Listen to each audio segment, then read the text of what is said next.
হাত তুলে বলুন সুবহানাল্লাহ। শুনবেন বাবা, না আমি শেষ করে দিব একটু পরে, শুনবেন তাহলে ইনশাআল্লাহ। ইনশাআল্লাহ যতক্ষণ পর্যন্ত আমি বলবো এই জন্য বলছি, আমি যেখানে যাই সেখানকার মানুষ উঠে যায় না,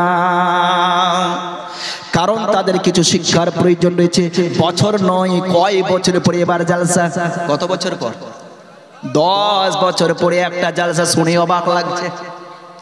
10 বছর পরে একটা মুসলমান গ্রামে জালসা হয়নি, তাহলে ভাবুন সেখানকার মুসলমান কত পিছনে, কতটা পিছনে পড়ে রয়েছে মাগো। তাহলে বোঝা যায় আমাদের ভিতরে যে একটা রসুলের মহব্বত জাগবে কেমন করে। কারণ আমার নবী বলেছেন, যেখানে কোরআন ও হাদিসের আলোচনা হয় আল্লাহর তরফ থেকে রহমত বর্ষিত হয়। আর এই জায়গায় আপনাদের 10 বছর ধরে কোরআন ও হাদিসের আলোচনা কখনো হয়নি, তাহলে আপনারা রহমত থেকে বঞ্চিত আছেন বাবা। আপনারা কঞ্জুসির জন্য জালসা করেননি না অন্য কোনো কারণ করেননি, বুঝতে পারছি না।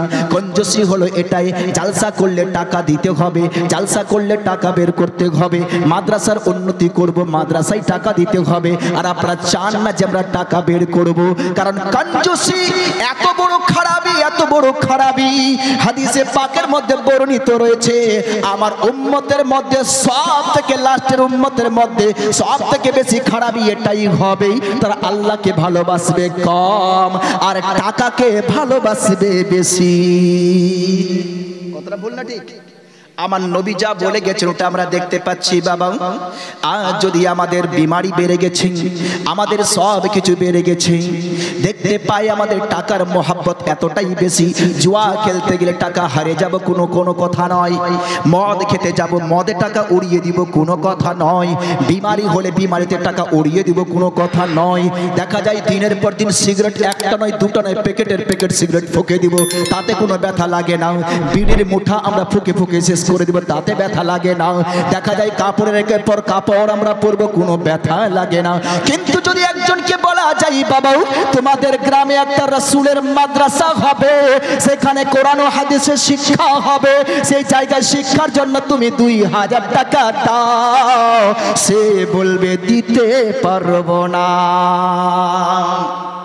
ওগো বাবাজি আমার, কোথায় আপনারা পৌঁছে গেছেন? 2000 টাকা চেয়েছিল, 2000 টাকা এই জন্য বের করবেন যে আপনার গ্রামে একটা আলোকিত রশ্মি একটা ফুটবে, সেখানে একটা আলো দেওয়ানো হবে, সেখানে একটা হ্যাজাক লাইট নয়, টিউব লাইট নয়, সেখানে কোনো বড় লাইট নয়, এমন একটি লাইট দেওয়ানো হবে যে লাইটের আলো দুনিয়াতেই নয়, যে আলো আপনার আরশে আজম পর্যন্ত পৌঁছে যাবে। সেটা হলো বাবা মাদ্রাসার আলো।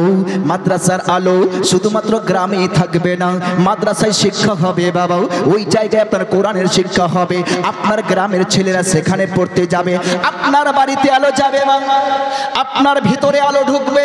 আপনি ভাববেন আমাকেও পড়তে যেতে হবে মাদ্রাসায়, সেখানে গিয়ে কমসে কম কোরআন শরীফ তো পড়তে পারবেন, সেখানে গিয়ে ছোট ছোট বাচ্চাকে গিয়ে তো কমসে কম পড়াতে পারবেন। আপনার গ্রামে একটা আলিম থাকবে, 2 টাইম বা 1 টাইম পড়াশোনা করাবে, কিংবা আস্তে আস্তে বড় যখন হবে সেখানে বাইরে থেকে তলবা একরাম পড়তে আসবে, ওই তালিব ইলম যখন বাইরে চলে যাবে, বলুন তো সেই রোশনি কোথায় কোথায় পৌঁছাবে? শুধুমাত্র আরশে আজমেই নয়, দুনিয়ার ক্ষেত্রে দেখা যায় বাবা একটা মাদ্রাসার আলো সারা বিশ্ব